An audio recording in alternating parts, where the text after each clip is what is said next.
Quit your flopping is what I keep saying every time I drive this truck. I don't know what you guys were thinking I was saying. Welcome back to the channel. Today's video, I gotta put some flaps on this here F-250. The flaps that are on it are ripped and torn. They're flopping around. One of them keeps getting caught in the tire when I'm backing up, which goes clunka clunka, and I thought maybe I needed a drive shaft, but no, the flap is hitting the tire. It's gonna get ripped off. Now out here, you gotta have flaps on your truck. Now I'm gonna show you guys what happens when you don't have good flaps on your truck. Check this out. Now here's what happens to your trailer and rig, your water hauling machine, when you don't have proper flaps. There used to be paint on most of this trailer. Look friends, I know, eh? This is one of those 5-year bungee cords. Keeps the tire from rubbing on the fender. And yeah, she's a good looking rig. I know what you guys are saying. You're saying, wow, that's a good looking trailer.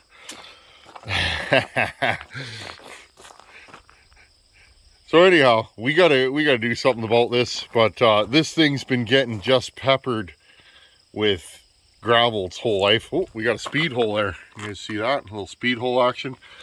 The frame, she's a little nose heavy because there's about 63 pounds of concrete in each corner here. But hey, I paid $200 for this trailer, no joke. Drug it home. That was 12 years ago. And I figure I've gotten my 198 bucks out of it, but there's still $2 left before I gotta do a complete overhaul on this thing. Okay, back to the flaps. Now, if a feller had a nice trailer, you can imagine the damage you would do with driving around out here. We drive on gravel, you're always whipping stones.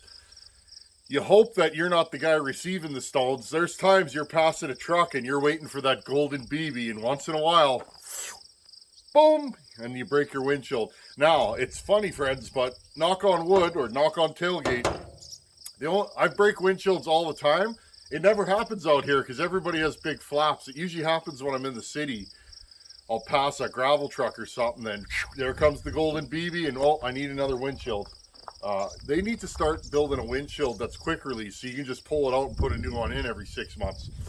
Anyhow, friends, I went online and I started looking for big flaps for this thing, and what did I realize? I don't know what modern day flaps are made out of, but a fella could spend, you know, 800, 700 Canadian, 1,000 Canadian on a set of mud flaps. Whew, that's a lot of money. I can't do it, friends. They're just flaps. They keep the stones, salt, and debris and mud off of your rig. That's all they're there for. So, what did I do? You guys know me. I went to Princess Auto and bought some semi-flaps. These are 24 by 24. I bought 4 of them. I'm going to cut 2 of them narrower and put them on the front, and then I'm going to try to hang these on the back. Now, I'm not sure what I'm doing here, but I think I'm just going to hang these off the back bumper.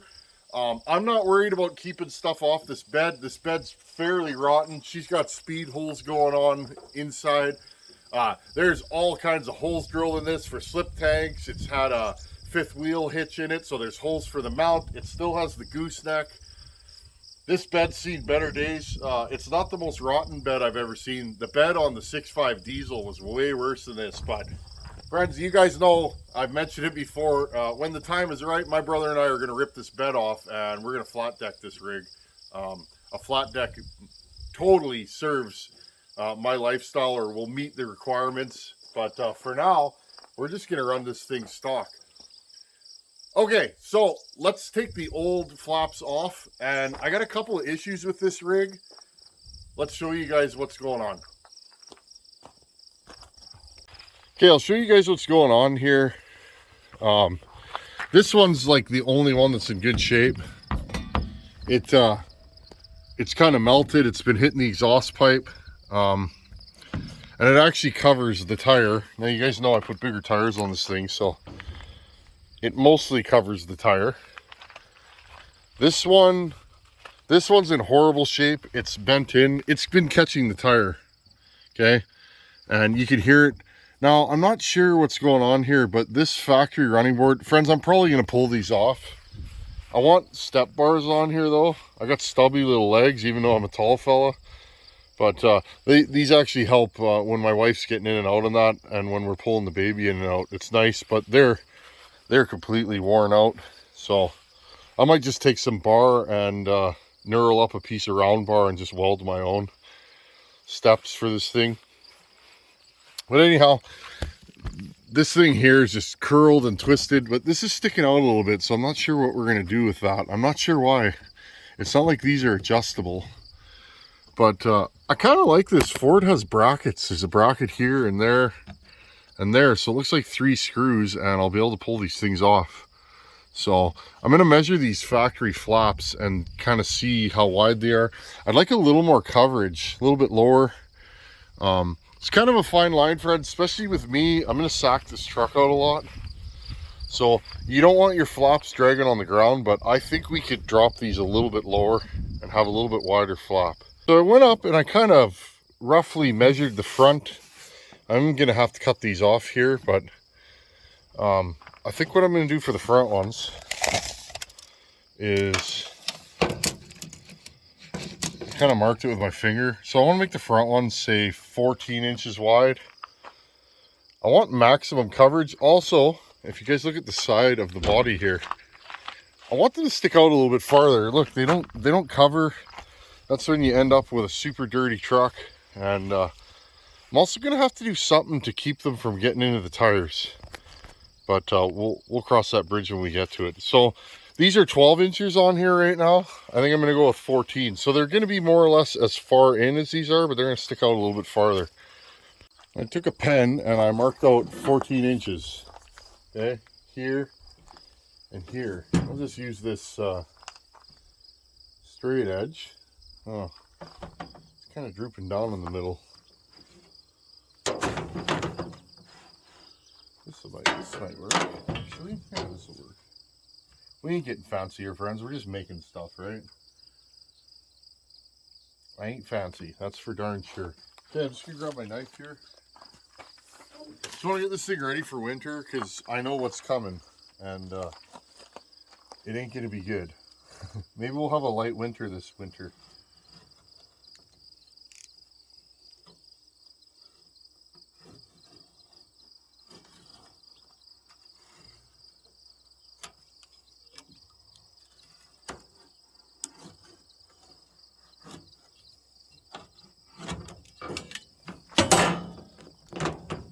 Oh, that went pretty good. Fairly straight. The factory edge is going to be on the outside, so I'll trim this up just a little bit, just a whisker. And friends, for 12 bucks each, how can you go wrong? Like I said, those $100 ones I bought, they were nice, but it's like they rusted. So why not make your own, right?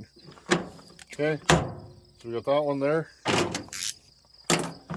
I'll grab the other side. It'll be this one, and then I'll cut the other side.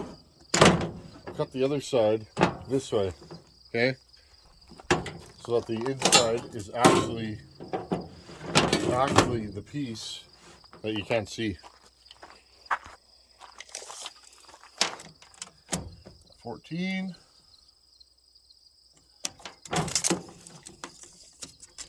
And 14.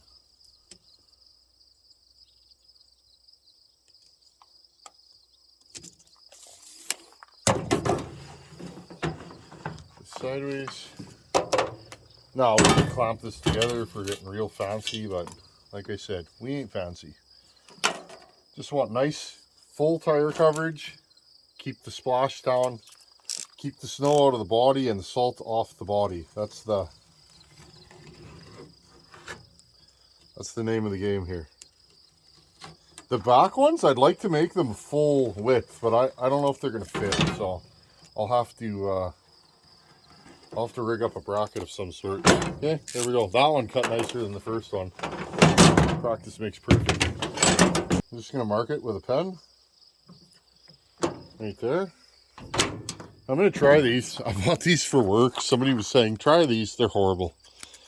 I don't know what's going on with tin snip technology in the last 100 years, but all these new ones they have, they sure don't cut sheet metal very well. And they don't cut rubber either, so. Can't believe I bought those. And then, you know, I'll try. What kind of snips do I use? Midwest if anybody wants to know. Midwest Aviation Offset Reds. Those are the best snips in the business. 100%. Okay, there we go. Looks factory now. I'll do the other side. So my idea is, I got these fender washers, these small machine screws. That's a bobby head, if you guys are wondering. Robertson. I get asked that when I say a bobby. It's a Robertson. It's a Canadian thing. And truth be told, that is the best head for a screw. They don't strip. I've put in, I don't know, 6-7 million of those things at work. That's not even an exaggeration. Okay, and I'm just going to show you guys here. This is what I plan to do. 2 fender washers, 2 machine screws, a length of chain. I played with it a little bit. You got to put a little bit of slack on it. Okay. And then what I'll do is I'll make 2 of these, 1 for each side, and then I can chain these up to the frame, and then they won't hit the fenders, or they won't hit the tires anymore. Especially when you're backing up, friends, there's nothing worse than tearing a mud flap off. So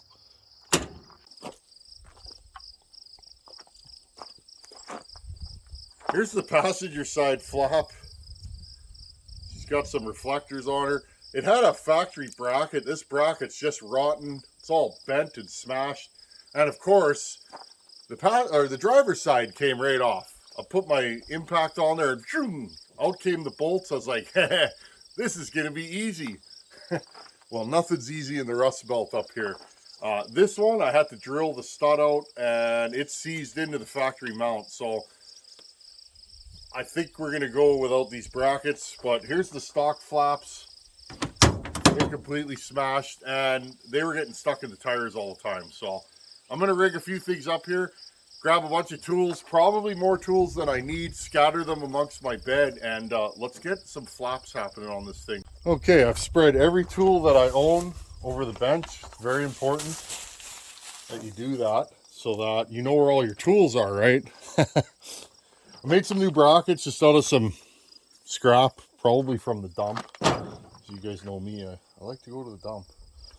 Okay, what I'm going to do is I'll attach the bracket to the truck. Now I kind of fudged this bracket a little bit. It's a little too short.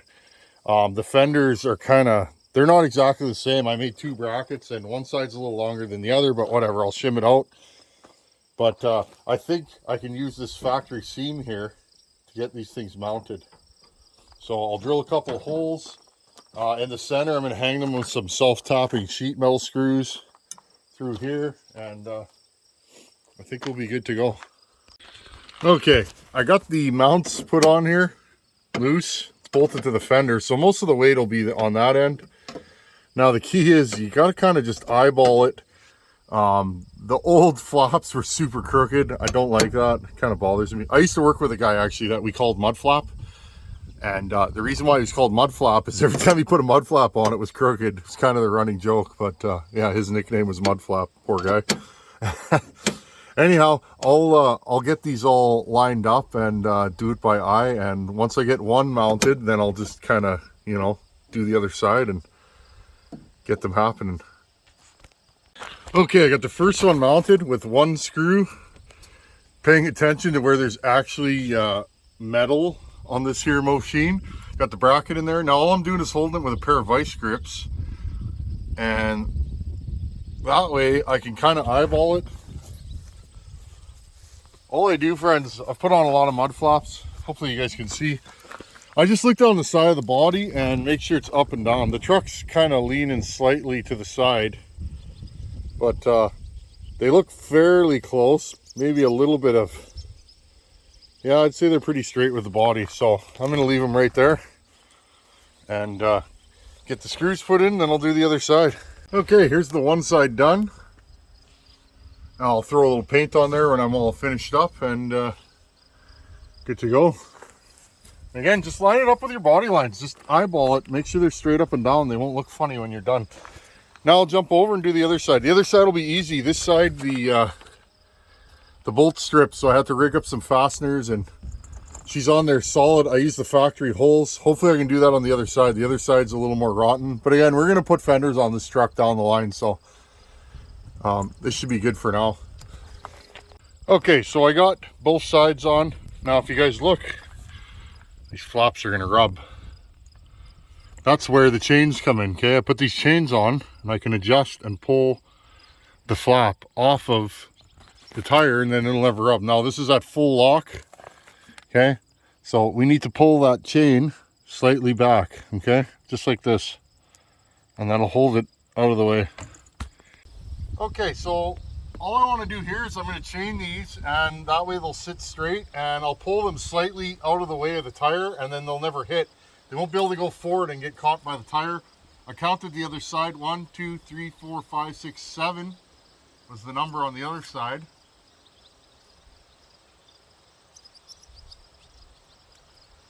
I've been trying to get this done over the last week, and the weather hasn't cooperated. Okay, and here's the finished flap. Look, I just tied it around the bracket. Now, this is curved in a little bit, and the reason for that is, friends, these are hitting, this cover is pushed forward. It's all bent and broken, and I'm going to remove these, and then everything will sit nice and flush. But you guys get the idea. Here's the other side. See, so that's why I'm pulling them back the way that I am, because now I got a couple of inches of clearance in there, and they shouldn't hit. Let's fire up the truck and do a lock to lock and make sure everything's good.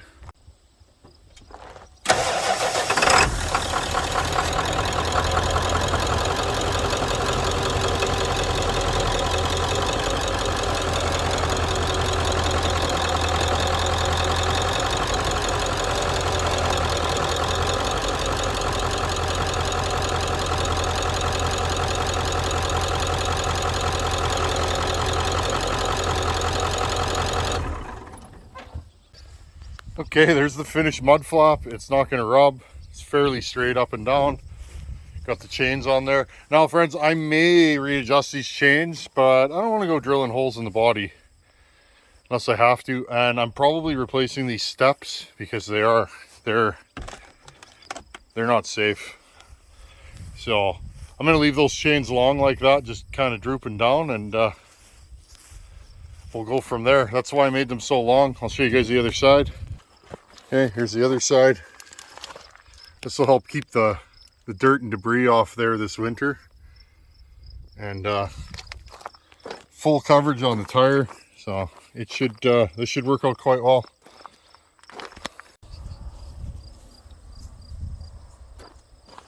Okay, there you go. 2 wicked custom mud flaps with chains. They look good. They're wide. I'm happy with them. They're custom fit to the truck. Total cost for these, both of these with the chains and all the hardware, we'll call it 22 bucks a side. So $44 for these flaps. The cheapest big flaps I could find online were about 100 bucks, and they wouldn't have chains and all that kind of stuff. So I'm happy. This took a little longer than I hoped due to rust. That's the way it goes sometimes. So I'm going to call her a day here. In the next video, I'm going to make a set of rock tamers for about 40 bucks. I'm going to put a nice big set of flaps on the back of this thing that are going to look cool and last for years, and they'll be custom fit for the truck. Now let's move on to question of the day. Question of the day comes from Charles. Charles sent me an email asking, he has a Yugoslavian built Husqvarna 66, which is basically a 266. He needs a brake band. He wants to know, is there a brake band that he can use from a different model that'll work? And the answer to that is no. The early 266s with the metal chain brake, they take a certain brake band. Those are not available. They're pretty hard to find. Your best bet is to look on eBay and see if you can buy another complete chain brake, or maybe look for a brake band. I will say though, Charles, now that I think of it, one of my saws, it's a 630 Johnson Red, but it's got the same kind of brake band setup.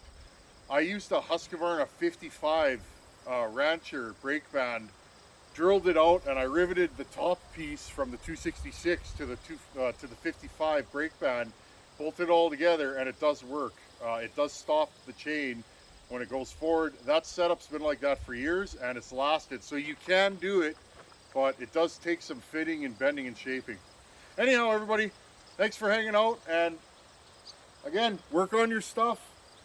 You know, it's fun building your own stuff. I love doing it. Thanks for coming to hang out. Thanks for watching. Take her easy. Later.